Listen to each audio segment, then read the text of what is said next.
I'm here with Joe Fiore, who's one of our teachers here at the College of Charleston.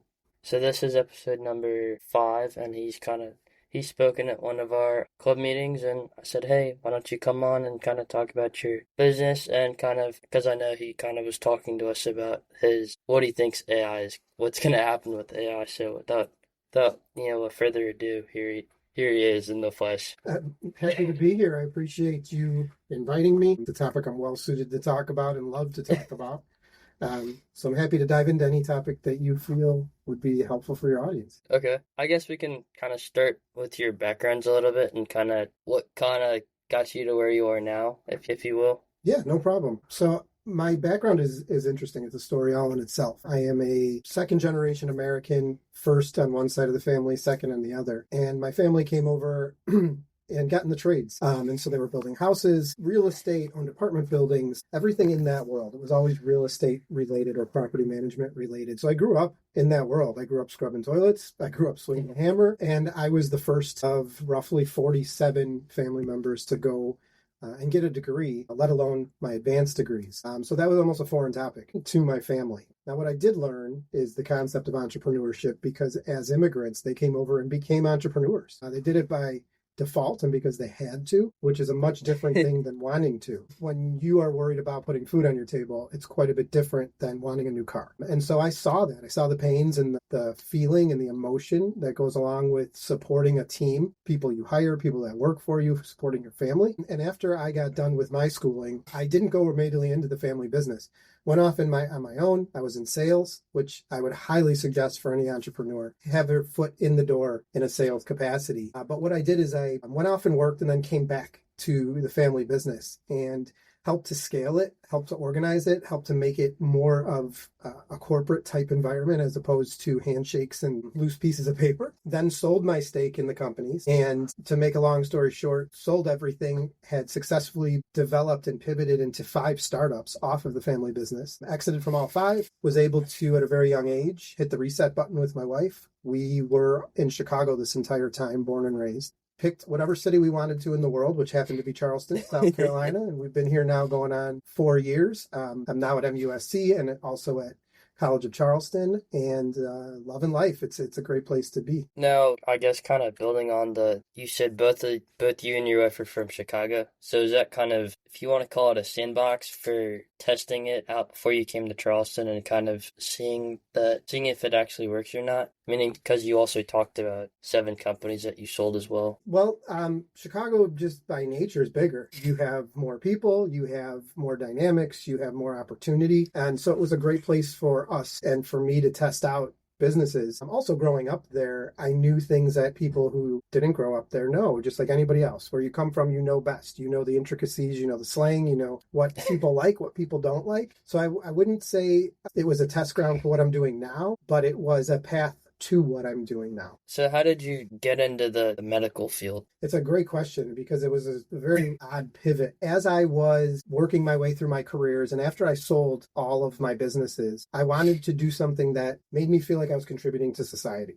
I was tired of being a for-profit, eat the competition, 14-hour days. And I started to look into the nonprofit world. What came along was a very interesting opportunity, and it was with my fraternity. I happen to be a Sigma Chi. The world headquarters for Sigma Chi is in Chicago. And the opportunity to run the real estate arm of the fraternity posed itself. And it sounds kind of crazy and kind of weird, but there was well over $350 million in real estate. There was an insurance captive. We were self-insured, a museum, grave sites, founding sites, things that you just wouldn't think of. And there wasn't much structure around property management, building a $20 million fraternity house, insuring a bunch of underage kids in a house. And so it was a big job. And it was global, international, I should say. So I was traveling between Canada and the United States quite regularly. Around that time, I started having kids. I now have a 6-year-old and a 3-year-old. And anyone who has kids will tell you your life immediately changes. I used to never believe that until it happened to me.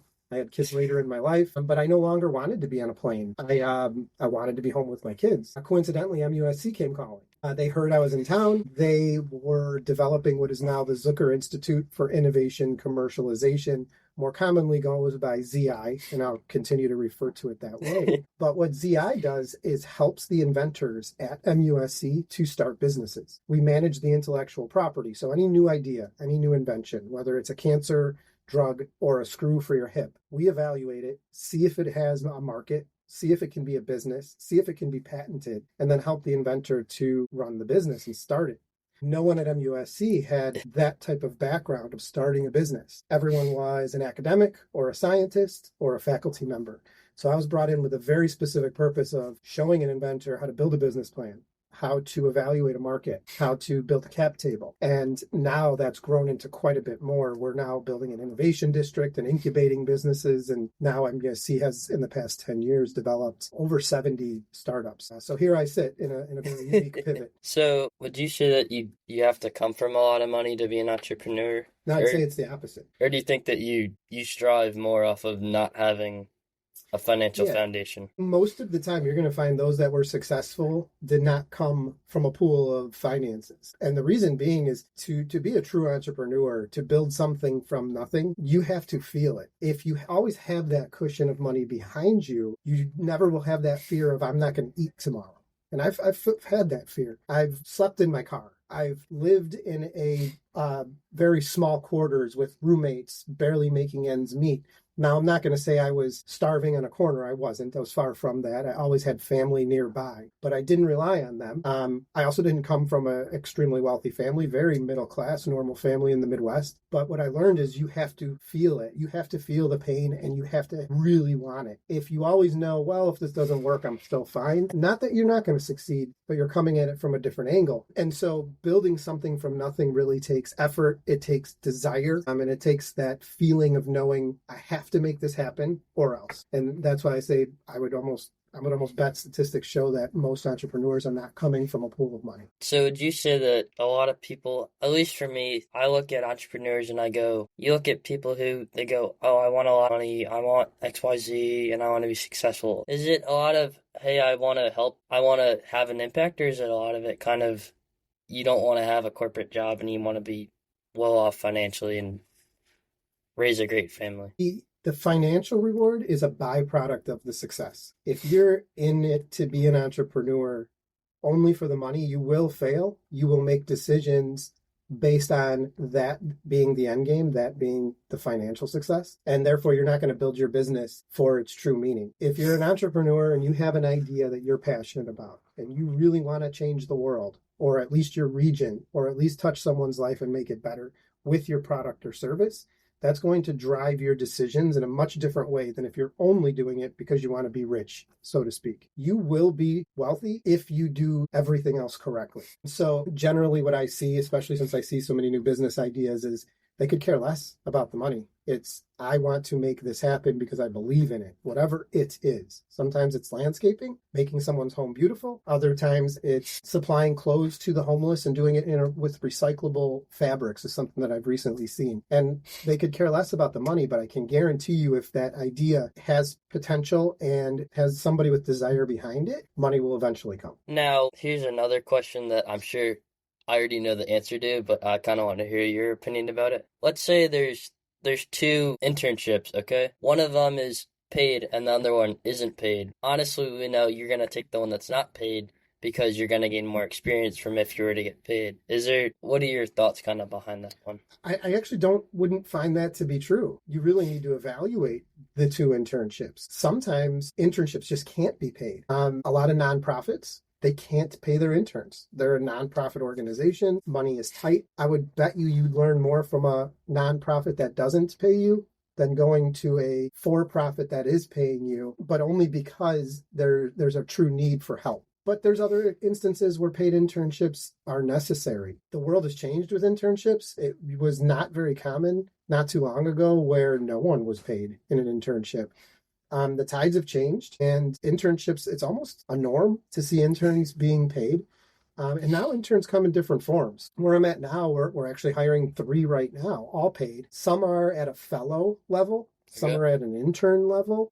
We have fellows, which is basically a synonym for an intern, but these are PhD postdoc students who are looking for a bench seat. They're looking to understand the industry before they dive into it. So I wouldn't just blanket statement saying that a paid one is going to be X and a non-paid Unpaid. one is Yeah. Y. I would start asking serious questions of the company. What is it that you're going to have me do on a day-to-day basis? Am I going to contribute, or am I going to be a support function? Am I going to get coffee, or am I going to be actually participating in real conversation? So it's more about understanding truly what the organization needs, or and then just making sure it fits what you're looking for. Now, could that be said for either a local startup and kind of gaining more knowledge versus working for a corporate, or are they both kind of different? I believe they'd be different. You're going to learn very different working scenarios in a corporate environment as you would in a startup. In a startup, almost everybody wears every hat. You're required to. You run on very low margins. You're generally trying to reinvest in the company. So most of the profit goes right back into the company. Yeah. So you're going to learn a whole different set of skills in a startup as you would in a corporate environment. Finding the cross section is key. I was fortunate enough to have worked for companies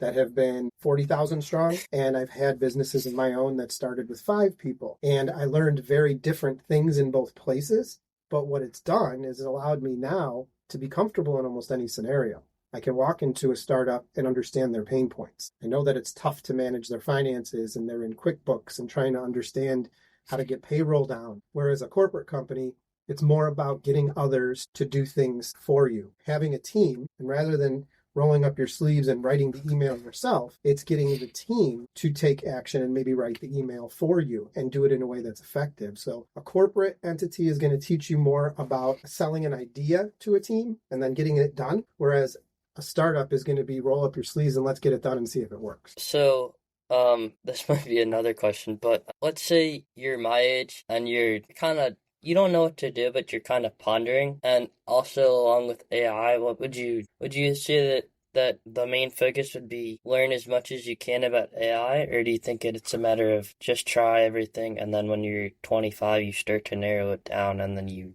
know what you want to do? I don't think anybody could tell you that what they wanted to do at 20 is what they ended up doing at 40. Now, I always say shoot for the stars and you'll hit the moon. So you start with some goal. With AI, it's an interesting topic because I do teach that topic also. I teach AI in entrepreneurship here at College of Charleston. And I'm also privy to seeing what the newest AI inventions are just because of my job at MUSC. AI is and will be an integral piece of our business world today and into the future. What I believe we're seeing right now is an industrial revolution. And so what our world looks like today will be very different in 12 months, 24, and especially in 36 months. So it is absolutely necessary you understand what AI is. Most of the time, people don't even know that. So get familiar with what it is. It's not ChatGPT. And that's a big answer I get. ChatGPT is a vehicle or a tool to receive and use AI, but it is not AI all encompassing. So with AI, absolutely learn it. And what's going to happen, and I'm fairly confident in this statement, is that those who are going to succeed in any industry are going to be those who understand how to use AI more effectively. A big question I get a lot is AI going to take jobs? I personally don't think it's going to take jobs per se. It's going to change the way people do their job. If you're a programmer, we all know that AI can pretty much program on its own. So it's not that the programmers are going to go away. It's what are the programmers doing to use AI to be faster, better, stronger, more efficient, less mistakes. So you're still going to need a programmer, but you're going to be using AI to do maybe a lot of the legwork you used to do. So I guess in short, my answer would be get very familiar with AI. And if you don't know what you want to do yet, that's okay. That's normal. Let your life experiences maybe lead you to where you want to go and try everything. Become a sponge. And there's a phrase of a master of none. I'm forgetting the first part of it, but learn as much as you can and then see where your life naturally takes you. So is it a lot of it to kind of have big ambitions and then to kind of go, hey, here's actually what is in my reality of actually what I can do versus what I can't do? Meaning, if I want to go start a YouTube channel and grow it to 100 million followers versus you don't have the skills or you want to go create a website, but yet you don't have any of the skills for coding or anything, but yet you want to do it? Is it a matter of I'm good at video cutting and audio versus something you're not good at? I can piggyback off of your example. You can't be lazy. That's number one. 100%. Resilience and doing more than the person next to you is key. I was always the first one up, last one to stop, multiple jobs. What it showed me was, let's say I had the goal of starting a YouTube channel. I would start with that goal. 9 out of 10 times, the end result would be a derivative of that. So I'd start down the path of starting a YouTube channel, taking all the actions that are necessary to make that happen. Along the way, things will happen that are going to say, I need to make this pivot. So maybe as you're looking at your YouTube channel, you're like, here's another platform that might be easier for me to use. I'm going to pivot there. And that keeps happening until one day you turn around and you're like, whoa, my original goal is way different than where I landed, but you would have never gotten to your landing point unless you started at your original goal. And this happens in most people's career. When you ask people, how'd you end up where you are today? They'll usually start by saying, well, I wanted to be, and I ended up here. So I would say, get off your butt and start towards your dream. And I guarantee you'll get somewhere around your dream. Yeah, I mean, I know you're told you have to have the perfect resume and this and that, but I mean, if you're gonna be either an influencer or whatever, is it a matter of you need to post videos, 2 videos every week, or you need to upload audio to every week, 2 clips of audio and then 2 videos, or is it just... So are you asking, what does it take to be an influencer? Well, not just that, but also, like, what does it entail to stand out and not be everybody else, so to speak? Well, like I said, you have to do more than the person sitting next to you. So whether it's an assignment, a project, a personal endeavor, or anything in between, you need to be doing more than the person that is next to you. And maybe not even the word more is probably not a good word. You need to be doing it better. Sometimes that doesn't mean more. So if it is in the world of influencing, while your competition's sleeping, you're up, you're learning.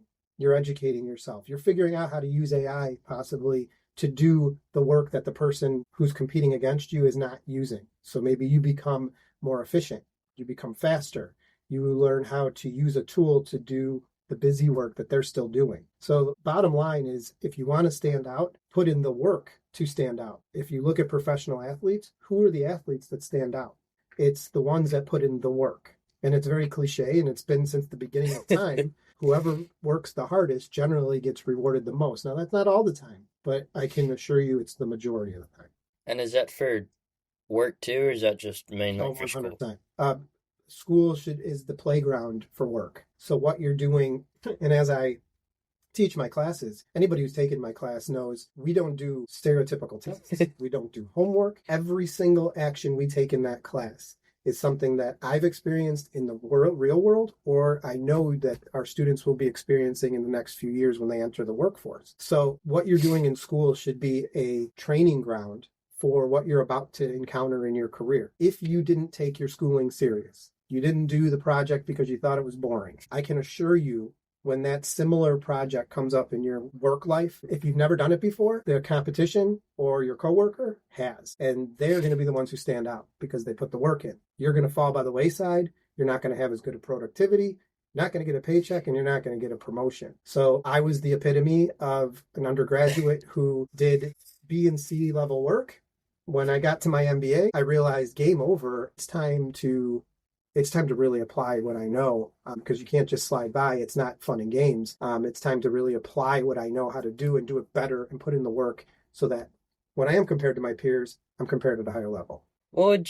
I know this might sound controversial a little bit, but what would you say about the attention span and kind of using social media? I mean, I see it as a positive, but yet I more or less see it as a negative, because you go on your phone and you look and you go, okay, I've spent 7 hours on my phone and I should be not being on that and using the 7 hours to be productive, whether it's reading a book or vlogging or doing whatever, versus just not being productive and just going, well, school's over, so now I can relax and kick back and not do anything. There's a lot to unpack there, and I'm probably going to answer this differently than anybody would expect. That's the world we live in, so why fight it? Yeah. If everyone gets their content from their phone, and everybody's on their phone constantly, and you're sitting there and you're scrolling, figure out how to use that in your business. Just because you sit on your phone and you think you're doing nothing, what you can do is pivot, and you could start to micro learn. If you are going to sit there and scroll and put in a search topic for maybe the business you want to start, at least absorb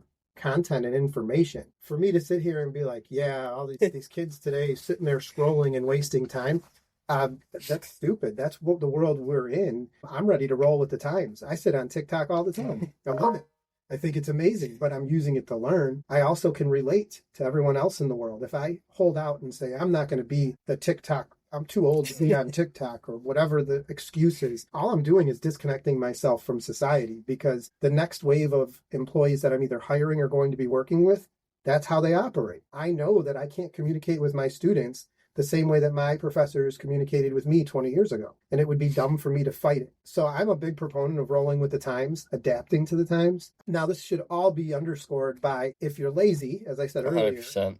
you're going nowhere. So if you want to sit on your couch and you want to scroll, just know that the person who you're competing against is probably not doing that. So lots to unpack there, like I said, and I can answer that on many levels, but I'm a big proponent of leaning into the times, and rather than complaining and trying to fight them, I'm ready to just be like, let's do this. Let's get on TikTok. Well, I mean, do you think that there's some things that are better than being on it? I mean, I'm not saying that the whole app is bad, but I mean, either reading a book, the physical book, and going, okay, here's what the author's trying to say, versus looking online and then going, okay, now I want to go car shopping or something. Well, with AI, that world has now changed. So I've always been a big reader. I've always read, but I moved over to audiobooks, listen to audiobooks constantly. What I've also started to do is if I have an interest in a book, I'll go to ChatGPT and say, I have about 10 minutes. Summarize this book for me and give me all the relevant points that would be interesting to me. Put it into an interesting way and make sure I can read it in these 10 minutes I have. So now I just turned something that might have been boring before into something fun. So now I have 10 minutes. I summarized a book in 10 minutes. So that's one way to go about it, is start to use these fun AI tools or AI tools in general to fill those voids, fill that time, rather than just be straight up lazy. There is something to be said about picking up a book. I actually believe interacting with key opinion leaders, sometimes they're called KOLs. That's a big thing in the business world is KOLs. Key opinion leaders are experts in specific fields. Reach out to as many of them as you possibly can. Talk to them and ask them questions. Having conversations with people is the most effective way to communicate and learn because you pick up on people's facial expressions, you pick up on their tone, you get to know them on a personal level. You're just never going to replace that interaction, no matter what you do. Now, is there certain things looking back that you wish that you would have done, meaning reached out to a lot of people at a younger age versus waiting? Or is it just a lot of different things that people should be doing at a younger age, but they're waiting until they're in their mid-20s to start doing? There's never, the earlier the better. I started my first business when I was 14, and I've worked since I can remember. What that allowed me to do is when I worked and started my first business at 14, by the time I was 24, I had 10 years of experience. So that 24-year-old who said, I'm going to wait because I don't know. I have 10 years up on you. I'm going to destroy you. And if you want to try and go with competition, I will steal your competition.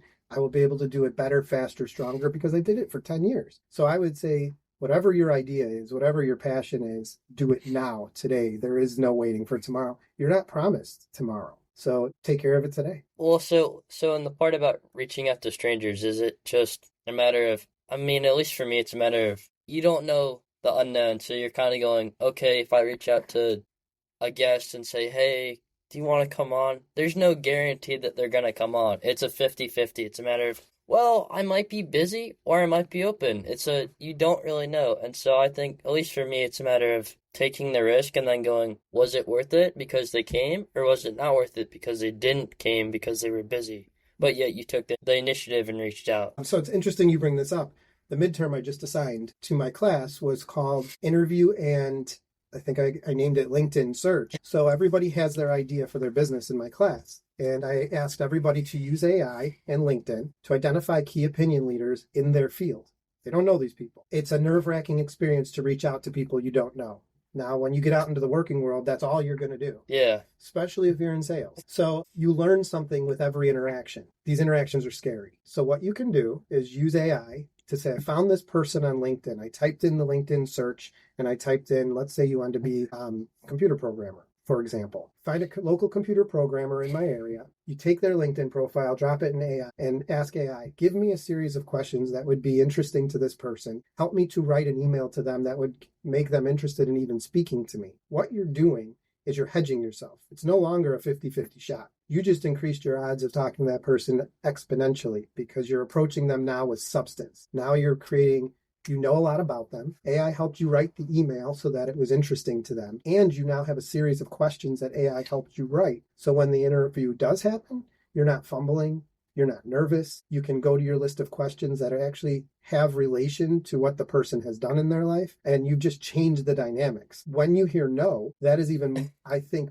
more beneficial than a yes. Every time you hear no, you'll hear this from door-to-door salespeople. If you've ever gotten like the roofers or the solar panel people come to your door. Oh, heck yeah. The no's, they're excellent at talking to people. They are. Because if you talk to 100 people and you're hearing 95 no's, you've learned what not to do. And that's more important than learning what to do. So you know the next time you get that no, I don't have the money, no, I don't have the time, no, I got to talk to my spouse. You, instead of hearing that for the first time or looking at it as a negative, you now can say, oh, now I know how to answer that question. I can rebuttal against it and turn that no into a yes. Now, as a teacher, would you say it's beneficial from a student as a freshman to start to reach out to their teachers and to kind of say, hey, what do you think about this idea? And to kind of play with it early on versus waiting until they're a sophomore. And then they go, oh, here's my idea. Can we start playing around with it? And then you have about 2 years to actually play around with it. Like I said before, the earlier the better. Now, if you start as a freshman, by the time you're a sophomore, you just built a year of experience. You may not be doing the same thing you started with, but what you've learned is what not to do. You now have you have a year ahead of your counterpart. Your teachers are the easiest path. They're free, technically. You're paying for school, but they're free advisors. That doesn't happen in the real world. No. Talks for free, gives advice for free. It's very rare. Use these experts to your advantage. I would absolutely be talking to every teacher. I currently consult for at least 5 different students at College of Charleston who have started businesses, from freshman through senior. And those who start when they're freshmen, by the time they're seniors, that's 4 solid years of high-level consulting, helping you, building out your idea, doing it through classes, doing it through mentorship panels. And now by the time you're ready to leave school, you have a full-fledged business ready to go. So to answer your question, it's never too early, and absolutely start talking to new professors. Now, that being said, if you kind of build the skills early on, does that help you with your job? Meaning if you do audio editing, you do video editing, and you do all these other skills, does your employer look at those skills early on and go, hey, this person, along with their schoolwork and everything else, was able to do this project, and so they have more beneficial skills versus if you didn't take that time to start? Of course. We have an intern in our office now. I'll give her a shout out, Lily Kirkland. She's actually,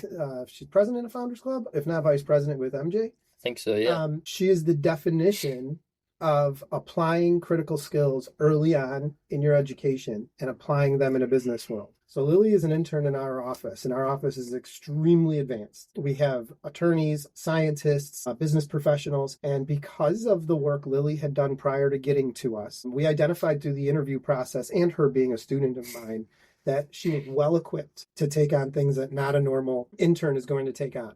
We trust her with writing emails. We trust her putting her in front of people, taking on business projects. If she came in with nothing and had just floated through school and was looking for an internship just to put on her resume, I can guarantee you she would have lasted about 3 hours in our office. So that's a hard example of it. So I would absolutely say start using everything you're learning in school and actually applying it, because very shortly you're going to be in the mix where you're not getting a grade, you're getting a paycheck. And if you screw up, it's not that you're just getting an F. You're getting fired. You're getting fired. Yeah, the different type of F. And that's a lot different. Start early. Start now.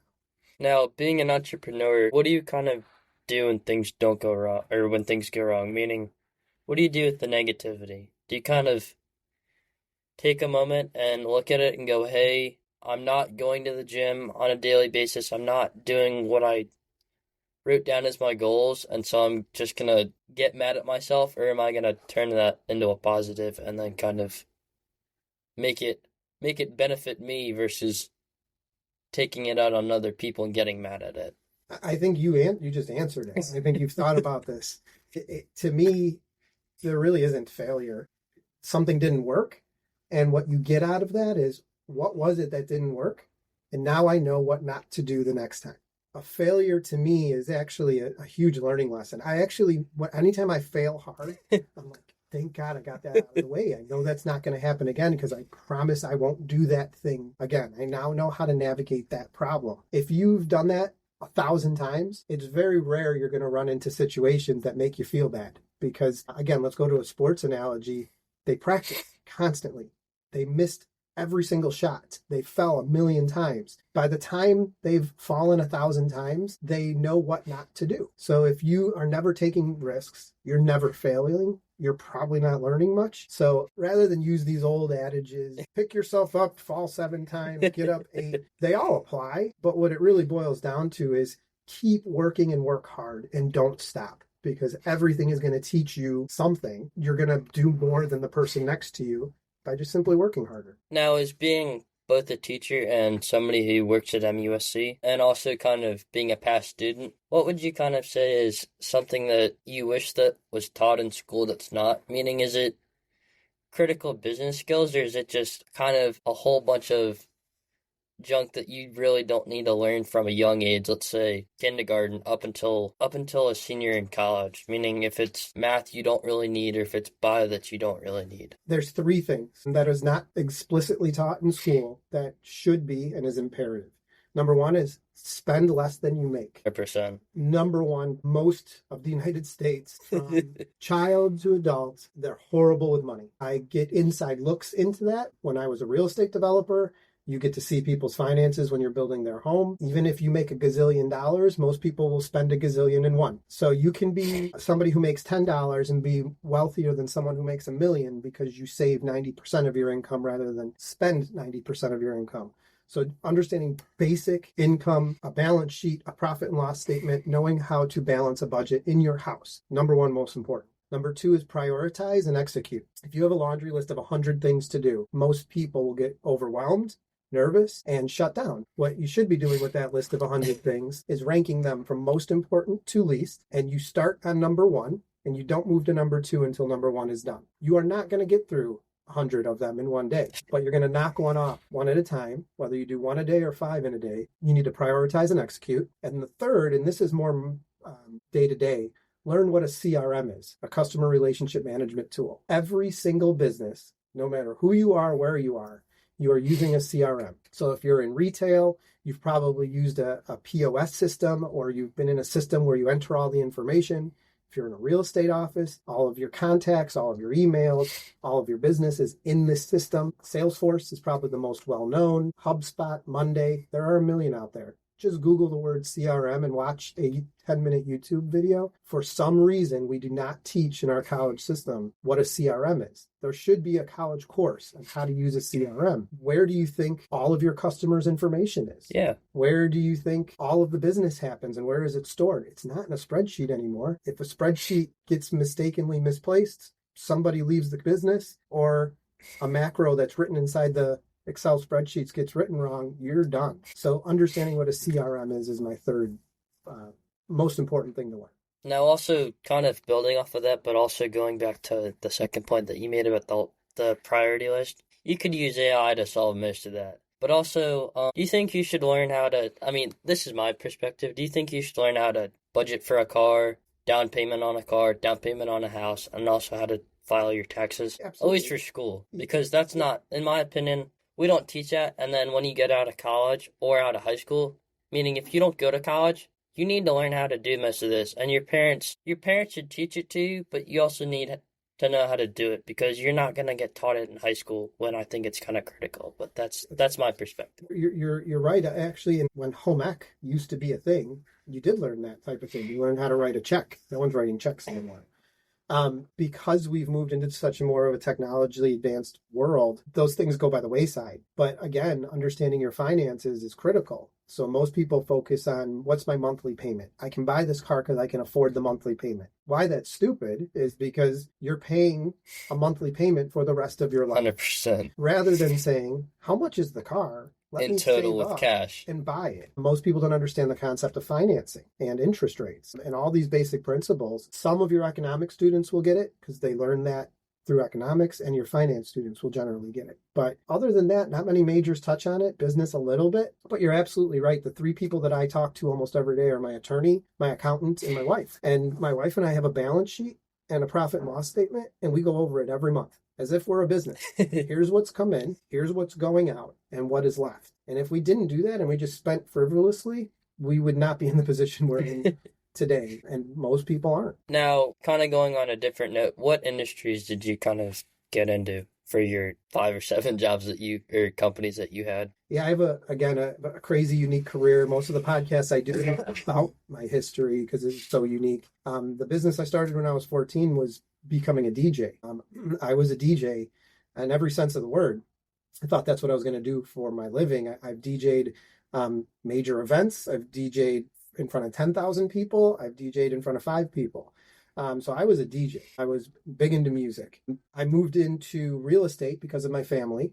And so not only real estate just in general, but I learned property management, homeowners association management, which was a pivot. 100%. Built custom homes, owned apartment buildings, rented those apartment buildings. And so it touched property management. Maintenance was a spinoff, one of the things that I spun off, because as you're growing your businesses and doing more than your competition, things pop up. So for example, we were owning a lot of apartment buildings and you're constantly paying for maintenance. You have to call a plumber, you have to call an electrician, you have to call a roofer. Eventually you realize it's cheaper to hire your own people. And then you realize, hey, I could hire my people out to do it. So that was another pivot. Most of my career was surrounded around the real estate market. Now, an interesting pivot and another one that happened organically because I was just working hard was we owned a strip mall. And in the strip mall was a laundromat. The tenant decided, I don't want to do this anymore. I'm getting out. And rather than us have to renovate a laundromat, which is all plumbed for it, all the electrics there, it's very expensive to clean it out. I said, why don't we just run the laundromat? And I got into the laundromat business. And it did very well. Inside the laundromat, I started to put vending machines. I got into the vending machine business, did really well with that. So one thing always leads to another, but it's only because I worked really hard and kept pressing. So real estate was the overwhelming history for me in one way or another. And then when I got into my fraternity, running the real estate arm, it kind of touched everything I had done before. It was construction, it was insurance, it was property management, it was a cross section. And then the pivot from there was the life sciences, where I'm at now, which is now helping people run businesses. It just happens to be in the science world. So do you kind of see that as where you're going to stay at, or do you think you're kind of going to pivot again? I'm sure if history is an indicator of the future, that a pivot will happen. A pivot will happen naturally, some way, shape, or form, something will happen. And I want to keep my eyes open and my options open. I'm not the type of person that wants to do the same thing for 15 years. And it's not common anymore to do the same thing for 15 years. Statistics came out generation before mine. I'm a millennial. So the baby boomer generation, it was very common and acceptable and actually respected to stay with a company for 20 years. You used to get a watch. You used to be rewarded for staying for a long time. The millennials stay at a job for about 3 to 5 years. And that's about it. And companies now, as I'm a leader in a company, you hire for that. You know that that's the case. Your staff generally is going to rotate out every 3 to 5 years. It's not a bad thing anymore. It's fresh ideas. It's new people coming in the door. No one's tired. And so the world is changing. And so I'd say if I'm falling in line with statistics, I wouldn't doubt that something new comes along one day. Now, being an entrepreneur, how has it kind of helped other areas of your life? The prioritize and execute piece that I mentioned earlier. So I have 2 kids, I have a wife, 2 jobs. I golf, I travel. If I didn't understand how to prioritize and execute, which I learned from being an entrepreneur, my life would be in shambles. I'd probably be a very stressed person. And I had been a stressed person in my life. Part of the reason we left Chicago and I sold my businesses was because of the levels of anxiety and stress I was feeling. Moving here, just being in the Charleston environment, people are slower, it's more calm. The weather is better. I've learned to prioritize and I execute, and I don't look at number 2 on my list until number 1 is done. And when you've got kids and all these different things happening, you almost have to operate that way. You have to operate your personal life like it's a business. Now, I also don't let my business interfere with my personal life anymore. My family businesses got really political. Everybody knows what to say to push your buttons. You don't know at Christmas if you're coworkers or family. It's a very difficult thing to manage. And I'm actually starting to consult for family-owned businesses on that exact topic, how to separate business and family. But I'd go back to prioritize and execute is what has translated the most from business into personal. So at least what I'm getting is that keep the two of them separate. Don't commingle because it'll be toxic. I can't say that for everyone. I've seen it enough though and experienced it personal. And you hear people say it all the time, don't do business with family. But there are many successful family businesses that have done extraordinarily well. What I would say is if you are going to be in a family business, make sure you set expectations and boundaries from day one. Make them very clear, write them down, and make sure everybody is completely understanding what is going on. Because what I'm thinking in my head is probably different than what my cousin or my uncle or my mother is thinking in their head. And so setting expectations can be a huge help if you are going to endeavor in a family business. Do you think that money is kind of, at least for me, I know that money is kind of like, well, if you don't have money, you can't do what you want. Meaning, if you want to start a business, it's a matter of not having the essential finances or the essential resources. You don't need money. That's what venture capitalists are for. That's what banks are for. That's what angel investors are for. I didn't have any money. I came out of my undergraduate in debt. What you should be learning is how do you generate resources and funding for your business? Going to get a loan from a bank, having a business plan and saying, hey, Mr. Banker, I believe in this idea. Would you give me a loan on it? Knowing how to do that is very important. Or going to a venture capitalist or an angel investor and saying, would you give me money to start this business? And then you get a piece of the business. There is a million ways to generate money without having your own. I am an example of that. And most founders of companies, probably the overwhelming majority, don't come at it with their own money. Now, kind of riding on the coattails of AI, do you think that most of the businesses that have, let's say, done well in the past 20 to 30 years are going to be ahead of the AI curve wave, or do you think that it's going to be kind of different with a different crowd of people who are they're going to take advantage of it, but it's going to be Apple waited until X, and then Amazon waited, and then Google waited until, let's say, 5 years or whatever to jump on the bandwagon, and then they go. And then they realize it's too late to jump on the bandwagon with AI. I don't think that they have, but it's just an example, at least. Those companies who adapt and change and are ready to use AI to make them better are the ones that are going to succeed. If you fight it and say, we don't need to change, we've been around for 20 years, you will fail.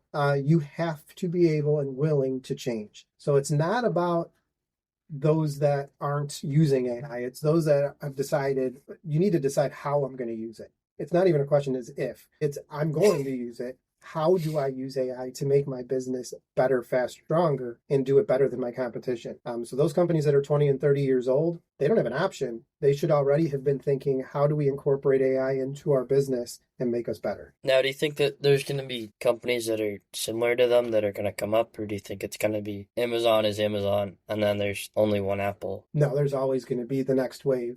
Just like I said, the next wave of students right now, our undergraduate classes are the first undergraduate classes ever coming out with classes that taught them about what AI is. I help postdoc students at MUSC who have never, ever, ever had an AI class. And it's simply because AI hasn't become a norm until roughly the past 4 to 5 years. And so what's coming into the workforce is this entire cohort of young people who know how to use AI, have been trained on it, and are going to be running circles around people who have been in the industry for 10 or 20 years. So that's all to say that you better be willing to change, and the next generation is coming after your job, your business, and your market. So there will never be a stagnant, this is the only thing. Every company that's ever been successful has had competition come and take away some of their market share. You can pretty much name any of them.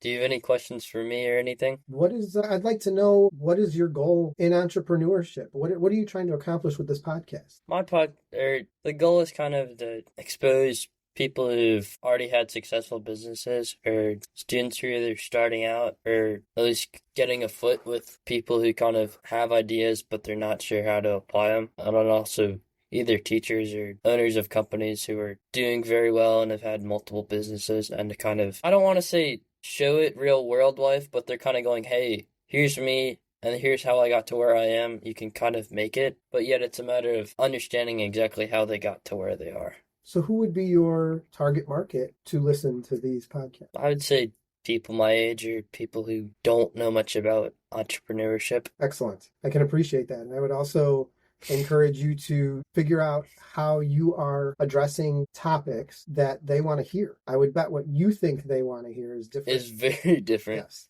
That's a lot of going and doing what's called customer discovery. And so customer discovery is a piece that's missing in a lot of new businesses. It's very important that you go to who you believe you're trying to sell or give your product to and just ask questions. What is it that you want to hear? What did you like on the last one? What didn't you like? So have you engaged in any of that type of activity? I haven't, but I also I'm not really sure how to do customer because I've never gotten any reviews. I mean, my sister kind of said, "Hey, you need to clean up your audio," and my dad said, "Clean it up," and I did that with all of them, and I did that with another podcast, but I'm going not just the topics, but also, I mean, even with the camera, I kind of thought, "Hey, let's see if it works. If it doesn't, great. If it does, it takes off." I'm toying around with it, but yet I don't really know what to do for in terms of feedback because people they don't leave feedback on Spotify, so you can't really see what people have said and the things to tweak and what the different topics that are of interest to people. So what you're describing is a push feedback system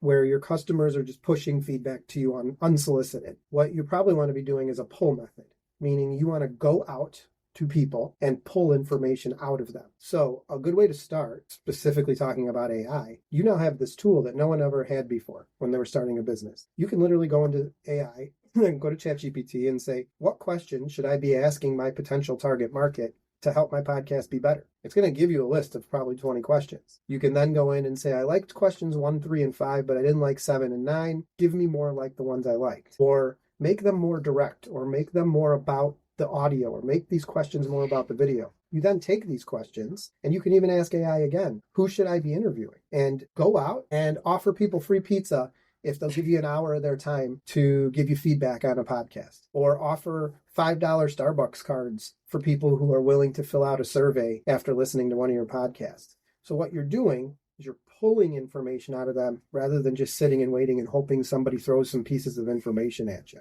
So maybe that'll help you, but the pull method is much more effective usually than waiting. Than the sitting method? Yes. Which do you think would be better, audio or visual, or both? Both. So the way that especially your target market students want to get information is visually. And actually the other day, this was me asking questions. I asked I said, how are you guys getting your information? And of course it was social media. And then somebody brought up the topic of subtitles. And I said, wait, this whole class was an undergraduate class. I said, you guys all keep subtitles on. And they said, yeah. And I said, how about when you're watching TV? Yep. Movies? Yep. And I was like, so you just keep subtitling on all the time, every time, no matter what you're doing. What I realized is because I'm asking these questions, and I was like, why? When most people are scrolling, they're in an environment where you don't want people around you to hear what you're doing on your It's phone. kind of inclusive and individual. So you can read it. And if you look at every TikTok, every Instagram, every reel, everything has subtitles on it. So you can read it and not have to have your volume on. And so what's happened is the generation that's coming out of school now has lived on subtitles. And so that was a piece of information I wouldn't have gotten unless I was pulling that information, asking questions. So I would have never known that.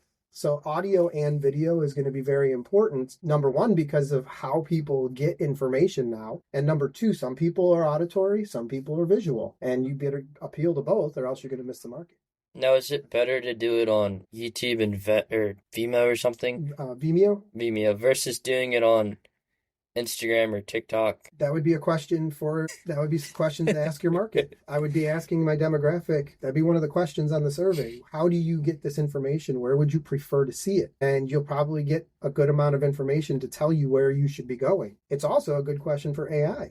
You could go to ChatGPT and say, based on this target market that I'm telling you is my target market, what would be the best medium for me to get this information out? And it'll probably give you some pretty good information. I know a lot of it is things that you don't think about until you go, oh, this is the boil down, and this is really what you have to consider to understand if you want to call it the product, and then the consumer market and how the consumers interact with the product that you're trying to push out into the real world, and they're trying to grab a hook, so to speak, and pull it in and go, okay, I'm a fan of this part of it, but I don't like this part of it, so let's take this out or let's tweak it and let's put in a new piece of, let's say, a car or whatever, and let's make it better so the consumer goes, okay, I'm a fan of the leather steering wheel, but I'm not a fan of the manual clutch in the car, so let's take the clutch out, make it automatic. Kind of doing that, but with the podcast or as a new product. You're describing customer discovery. Customer discovery is so important. There's not a successful product out in this world that hasn't gone through intense customer discovery. What you think is a great idea may be a good idea, but it may not be good for the masses. And you wouldn't know that unless you start asking questions. What will also happen is your podcast could evolve into something different. So you might get feedback that says, we only want to hear topics on very specific things. And now all of a sudden your podcast changes from being just blanket entrepreneurship to maybe family-owned businesses. Maybe people catch on to that little tidbit. Asking a ton of questions. Ask everybody and anybody. Pull information from as many people as you possibly can. And you're going to get that feedback that's going to help you grow and develop your business. Which standpoint is that from? Is that from just the whole, or is that from the entrepreneur part? Both. If you're in a big corporate company, and which I've worked for, and let's say your corporate company's developing their next product number 473. You don't just build it and then put it out there and see if people buy it. That's a waste of time, money, and resources. The first thing you're doing is customer discovery. If you're going to build a drill, you're going to 1,000 of your existing customers saying, would you buy this drill? What features do you want? What colors do you want? Why do you like it? Why don't you like it? Taking all that information, you're going back to your engineers and you're saying, okay, this is what our customer base is telling us they want to see. Then you're prototyping. Now you're going back out and asking more questions. If you're ever just coming up with an idea, putting it out there and hoping somebody buys it, you're setting yourself up for disaster. And is that with a lot of the new startups, or is that just as a whole? Every single thing related to business. I would even apply it to life. If you have a group of friends and you guys go out every Saturday, ask the group of friends, what did everybody like about last Saturday? We didn't like going to that bar, so we shouldn't go to that one again. Or we didn't like going to that concert, we shouldn't go to that one. I'd rather go to a different one. Everything in life is all about getting feedback. You have to be getting feedback, or else you don't grow, you don't change, and you become stagnant. So clothing styles changed, cars changed, everything we use changed. People have decided they don't like heavy pieces, heavy cars. So the feedback to the car companies were make them lighter, and now cars are lighter. And now we don't like to use gas, so now we're using EV. Everything is in life is revolved around feedback. So everything is kind of a slow change towards a little bit of a gradual change upward. Absolutely. Which is relevant with investing too. When you put a little bit of money in and it grows over 30 to 60 years. True. Yeah, you could make that parallel. You're not getting feedback in that regard, but like I said, I probably could talk for 4 hours on customer discovery. I watch some of the most intelligent minds in the world out of MUSC come up with these great ideas and never ask a single person what they think about it. They just say, well, I think it's a good idea, so let's build it, and it's a business. They never ask, is it a problem that solves one person's problem or 1,000 people's problem? Can it be made? Can it be distributed? Is it going to be sent out on a truck? Is it going to be sent out in the mail? Who's going to buy it? Is it going to be designed differently in the Southeast than it will in the Northwest? And temperature changes might affect a product. You never know, but you have to go out and ask questions so that you find these things out. Now, how does that if you're just starting and you've never done your research, how do you go about doing that? It used to be, prior to AI, where you would spend a good couple months writing your business plan. So you would write your mission statement, you'd write your customer demographic, you'd identify your TAM, which is your total addressable market, SAM, which is your serviceable addressable market. You'd figure out what your budget's going to be for the first 5 years. And that took a lot of time. Today, you can go to ChatGPT and say, here is all the information about this new idea and this new business I have. Write me a business plan. And in seconds, you now have at least a draft of all of that information. What I would suggest then, you don't just take that and say, now I got a business plan. You're going in and iterating, you're asking questions, you're looking at it. You're going out and say to people who are experts in the industry saying, this is the business plan AI gave me. What do you think? Is it garbage? Are there good pieces out of it? Are there bad? But you just accelerated your learning curve exponentially. It doesn't take you months anymore. Now it might take you weeks. Any lasting remarks? Keep at it. Feedback. Don't stop. And don't ever look at it as failure. It's a lesson. It's not a failure. And you'll be just fine. Prioritize and execute, and don't stop. Keep going. Anything for people who are our age? The same thing. It's never too early. And when I was an undergrad, I used to think more than half the things I was sitting in a class learning were never going to apply in my life. And I can assure you it does. And it comes in surprising ways. So as painful as it is, as boring as sometimes it can be, pay attention because it does come back to haunt you later if you don't pay attention now. All right, I just want to say thanks, Joe, for coming on. It was an honor to understand the parts of getting feedback and I don't know if you want to call it do your homework, but do That's your kind of homework what it is. and understand the audience and what kind of the need is. But yeah, without further ado, that was episode number 5. So Well done. I'm happy to help you in the future with this okay, or any other ideas you might have. And if anybody who is ever listening needs help, I'm always available and willing to help. don't forget to listen. So all right, without further ado, that was our great episode. So Thank thank you. you. No problem. My pleasure.